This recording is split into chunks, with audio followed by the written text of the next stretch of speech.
So, Okay. what's smart? Would you say? I know we just talked about the AI in smart. Real estate happens everywhere. On this big blue planet is where we are. And because of that, the conversations that we are having can take place with business owners, life amplifiers, investors, people who have decided to stop dreaming and wake up so they can change their lives, their families' lives, create the legacy necessary to be the bomb in these real estate streets. I am Makeba, and I am joined by my co-hosts, Terrence Clark and Keena Bass, and together we have created These Real Estate Streets, a podcast for people just like you to have real conversations about what is actually happening as you build, lead, grow in this industry and beyond those highlight reels. Now, for our very first episode, it was so important for us to start with somebody who has an impact and has changed our lives in these real estate streets. And our first guest is Kendall E. Bonner, Esquire, leader, speaker, powerpreneur, attorney, mother, wife, pet mom. Kendall is the founder of the Kendall Bonner team, brokered by eXp Realty in Tampa, Florida, and the founder of the Industry Speaks Academy, where she helps real estate professionals turn experience into trusted industry influencers. She also serves as a strategic growth partner, working alongside leaders and organizations shaping the future of this beautiful industry of real estate. From practicing law to building a top performing real estate team, Kendall's work sits at the intersection of leadership, education, and innovation, baby. She is widely respected for her clarity, the strategy, the standards that she sets for us on so many platforms. Thank you, Kendall, for honoring us in these real estate streets. Aw, thank you. What a beautiful introduction. I'm honored to be here. We appreciate you taking time in your busy schedule to make this happen for us. So, before we get into the frameworks and the future, we want to ground this journey that we're having with you in this virtual space with some powerful words from you as a brief introduction. I know I gave a mini bio of you, but what is it that you are currently working on right now? Yeah, thank you. And thank all three of you, really, for the opportunity to contribute back to the industry through your podcast and through your audience. And also, I would just say where I am at right now is it's a journey of impact. I like to tell people when people ask me how I'm doing, I say I'm blessed and highly favored because I always want to remind myself and remind us all just what a blessing this life is and all the opportunities that come our way. Some will say yes to, some will say no to. But the fact that we even have them, we have to approach life with gratitude. That's just my personal opinion and belief. And I think that it's caused me to have a continued blessed and favored life because of the way I view it. But anyhow, I have spent a beautiful journey of learning, of contributing. And I'm in this space now where I'm asking God, how do I serve at a higher level? And for those of you that don't know, I was the VP of Industry Relations and Strategic Partnerships for eXp for about a year and a half. And it was a beautiful journey. I enjoyed it a great deal. I learned so much. And I ended up resigning from that job, not because anything bad happened, but because I felt a calling to a different chapter of my life. I think I had that itch to go back to entrepreneurship and recognizing the value of that. And most people don't realize this, but when I left, I didn't quite know what I was leaving to go do yet, but I trusted God and I knew it was going to come to me. And so I started just a couple of different projects and it's led me to where I'm at right now, which is helping others take their learned and lived experience and turning it into industry contribution. And that is through whether it's stage work, podcasts, panels, media. How do we take our personal brand and turn it into an industry brand where we can create real opportunity, real impact, and real legacy building through the vehicle that we're using called real estate. So that's where I'm at right now. And I'm enjoying it and having a good time. Thank you. So, Can I ask a quick question about that? Because obviously, it's been a long journey, so much things that you've done, not just over the last year, but even up until that. And so obviously there's like a lot of leadership roles from the different projects and things that you're in. What's been I guess, the hardest leadership lesson that you've learned that changed how you build programs and communities today versus maybe something you did in the past? Yeah, gosh, hardest leadership lesson. I would say that, so I have been a leader and a business owner for a long time. And I often say I'm a leader who builds leaders, right? I will say I'm a queen who builds queens. I love lifting other people up. I love empowering people. And I personally don't have this personal need to be in the spotlight all the time. And so I'm always looking for other ways to, like, how do I highlight someone else? How do I empower someone else? And, one of the things that I've done that has resulted in some lessons and some heartbreak is I've leveraged myself out of businesses before the business was ready for me to be leveraged out. So that was actually it was a hard lesson, because when you leave roles or you step away from your leadership position thinking it'll be fine without me, it doesn't need me, you leave a gap. And there's a gap that sometimes, if you don't know how to properly fill that in the right way, it can break a business. So I'll give you an example. The Kendall team, our real estate team, my team members are watching. They're like, yes, this happened to us. I started that team knowing someday I wanted to be leveraged out. So like the staff, people knew, it wasn't a secret that I wanted to build the business, and then I wanted to be able to build something that can sustain itself, because that's what, to me, in my mind, a true business is something that it can operate outside of you. It doesn't need you in it 24/7, because you have systems, processes, people in place. And so there came a point with the team where I had an opportunity to do something else. And I was able to kind of straddle the line between my team and this other thing for a little while. And then it became very obvious that I couldn't do both and I had to pick. And so I just quietly exited the team and I went and pursued this other action. And so the team is still going, still modeling, but it's got this Kendall sized gap, because there were things that, while I worked with my husband on the team, there were things that I used to do. That's not my husband's skill set, just to be perfectly honest.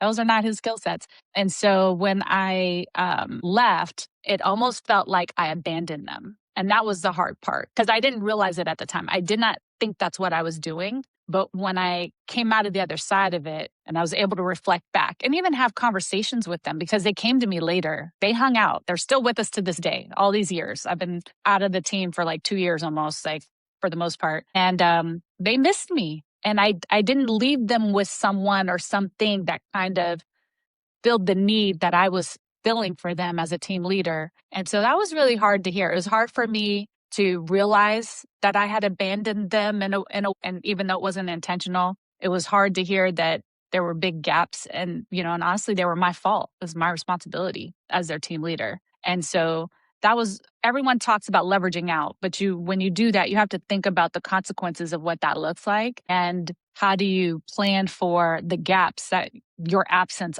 is going to create. So that would be one of my hardest lessons, because it was emotional. I hurt people, and I never want to hurt people. We're healed now. We're doing great now. I got my foot back in and we filled the gaps. We brought in some great partners to fill the gaps. So we're good now.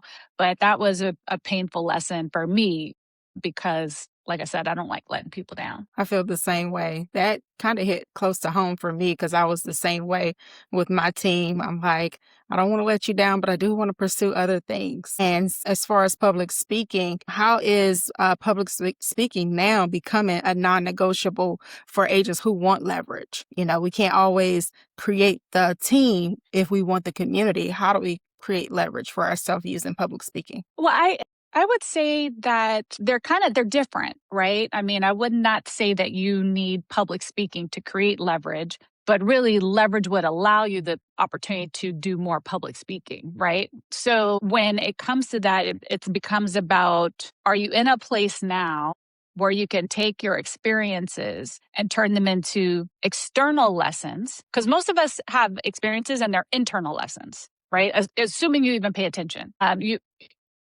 And I think, there's different levels of awareness and connectivity to like that identity and different things like that, right? So some people, they live life and they really never learn.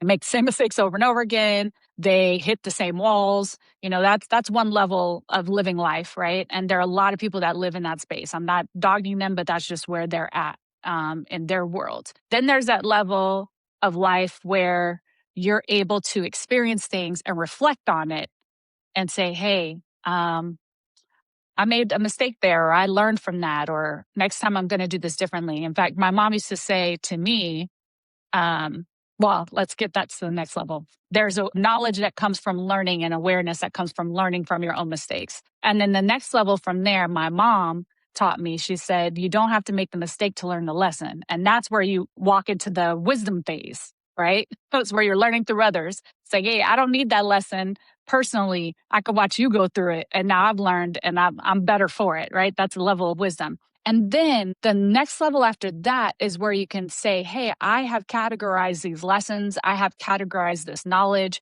And now not only is it applicable to me, but now I know how to translate it and make it applicable to you, right? To the audience, to the person listening. And when you get to that place, I think that's when you have the opportunity to have greater impact in public speaking. And I think there's a lot of things that people confuse with that, right? People think public speaking is sharing my story. And I mean, sure, but honestly, that's a very selfish mindset in my mind for public speaking. It's not about my story. It's about how the words and the lessons I've learned can impact you as the audience. So anybody who's thinking about public speaking from a personal perspective of, hey, I have a story to tell. That's great. And that can be where it starts, but you will never achieve the output or the outcome that you actually are desiring until you move away from a selfish mindset around it to a giving and generosity mindset, a mindset of contribution of, hey, I'm going to serve you regardless of what that means for me. Right? That's one of our core values on our team is serve regardless of opportunity. And then another place I see confusion too is where people think public speaking and teaching are the same, and they're not the same. They're very different, right? One is very tactical, practical. Let me show you step by step. That also is not the same as being a public speaker where in that moment, I would say one teaches skill or tools, another one teaches mindset, reframe, a new perspective, allows you to approach things differently, allows you to see something in a different way. So as you're contemplating moving in those different directions, those are the kind of mindset shifts and concepts that you want to move through and evolve through. And they don't often happen overnight. They happen through time. I don't know if that really answers your question, Kina, but I feel like that's the best way I can help. It does. It makes a lot of sense. Yeah, for sure. Thank you. Always in a helpful space. And when I was hearing you talk about your transition in your career, they were exactly the same to me. It was just your role in it. You're always giving, you're always having empowering conversation. You always have a message of change when it's time for you to change and it feels good and step into it to be successful. So it's been a change of an address, but we don't really go to places anymore, really. It's just how we are functioning in life and who we're representing, whether we're working somewhere, representing ourselves. And thank you for always being, the same person as you are transitioning through life. And I haven't known you, that long, but the rooms that I'm in with you, you light up the room. So thank you for that. Thank you. That's an honor to hear you say that. Thank you. So I Appreciate you. probably have have had a closer working relationship with Kendall over the last year and a half. And so I've just gotten a chance to really see how she operates. And one of the things that was always so impressive to me was the ability to balance multiple projects, people, their egos, their drives and wanting to grow, right? Because I think there's part of us that I believe that most people have an ego, whether it like shows brightly or not, it's still there. But the thing that I thought was like really cool was how you were progressing using today's tools, right? So you have a group, or maybe I know it was a podcast. I know you're doing some things around smart talk. And so one of the letters of that acronym is AI. So can you talk to us really quickly about like, what are some of the misconceptions of AI in today's agent world? Like, how is it either of helping agents grow, or how are agents kind of missing the opportunity by, trying to stand away from it? Yeah, no, thank you, Terrence. So SMART, let's talk about what SMART is. SMART is an acronym. I am that corny English major from college who everything is either some sort of acronym, an alliteration, or something, right? I'm a story writer and a communicator. And so SMART is this acronym that I came up with, and it's really around my 5 favorite topics, right? The first one is S stands for strategy, is marketing, A is AI, R is relationships, and T is technology. So these are my favorite things to talk about typically, right? And so AI is one of those things that I have been passionate about learning, exploring, realizing probably longer than most people, right? In fact, I have been on panels and trying to teach people how to use AI and predictive analytics since probably 2019, right? Way before most people were really talking about it and leveraging AI to figure out who's going to sell their house in the next 12 months. Like I was all in those apps. I was like first.io and then Revaluate and stuff like that. So I've always seen the power of AI. Now, mind you, AI goes way back further than 2019, but even back then in 2019, from a real estate perspective, we were not talking about AI at that time. So I was ahead of my time in that space at that time. But I've always embraced it. And I read a book, Terrence, and you know this because I think I've shared the book with you. In fact, I don't even know if I can remember the name of it right this off the top of my head. I think it's like the thought leadership. I don't know if you remember it, AI Terrence. driven leader. AI driven leader. That's what it was. And in the book, it talked about leveraging AI as a strategic thought partner.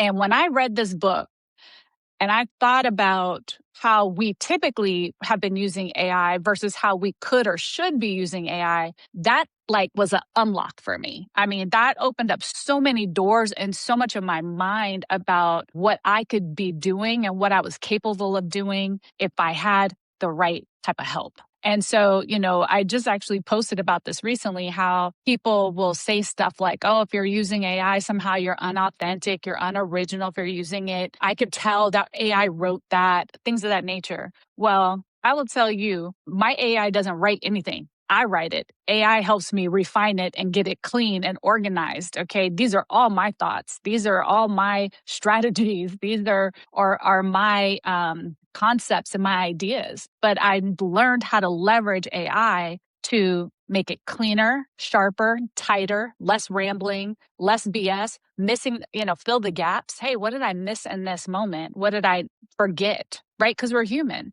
Like, for example, I woke up this morning, I'm still in the bed and my brain is spinning. I'm a morning person. And so my head's spinning. I've got to do this, and this today. Well, you know what I did? I pulled up my ChatGPT and I call her Grace. I say, Grace, this is what I have to do today. Help me organize my day, help me prioritize and figure out what I need to do versus what I can leverage out of, and help me figure out what has to happen today versus just this week. And I talk to my GPT. I don't just type, I talk because it's just easier for me and faster. It's like having a friend that you talk to.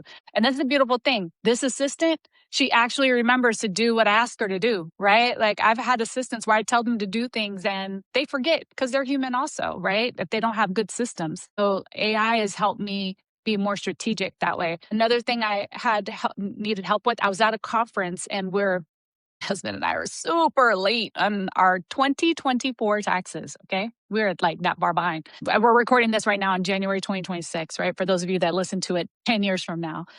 And the accountant, I have multiple bank accounts, multiple businesses, and we were missing something. And I'm like, that was from 2024. I don't remember. In my head, there was no activity on that account. I was wrong. There was a ton of activity. And all I could think was, I have no time to do this and I need this done in the next 30 minutes.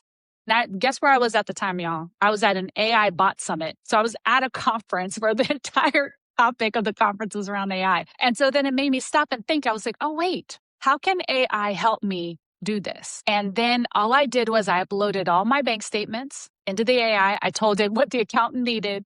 And in about less than 60 seconds, I had exactly what I needed. And I was able to copy, paste, and email that to my accountant. That is not unauthentic or unoriginal. That is leverage. That is support. That is having an assistant that helps me work faster and work smarter, right? There's nothing wrong with that. And the fact that we're not using it in all the different various ways that we could be using it, that is our bad, you know? So I think that if you're not leveraging AI every single day to help you do what you already do smarter, better, faster, you are wasting time and you are missing opportunity. And I actually even did a prompt. I did a playbook and a prompt for 10 business hacks that I think every person should be using AI for.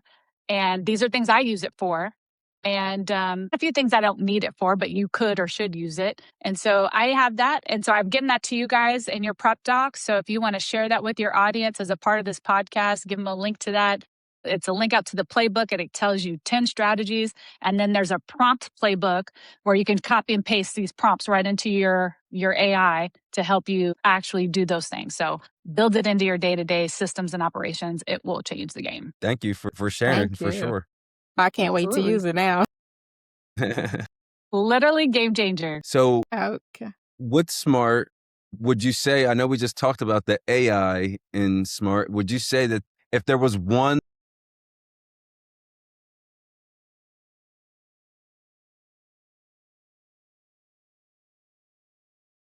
So thank you everybody for tuning into the first official episode of These Real Estate Streets. This was part 1. We had a grounded conversation with Kendall Bonner. Right, cool. A wrap. Thank you, y'all. Yes, a wrap. Thank you, everybody. Thank you. Thank you. Thank you. Thank Thank you. you. This Thanks, was Kendall. good. Wow. Thanks, Was that good? Did Kendall. you guys feel like you It got was some good stuff perfect. there? Yeah.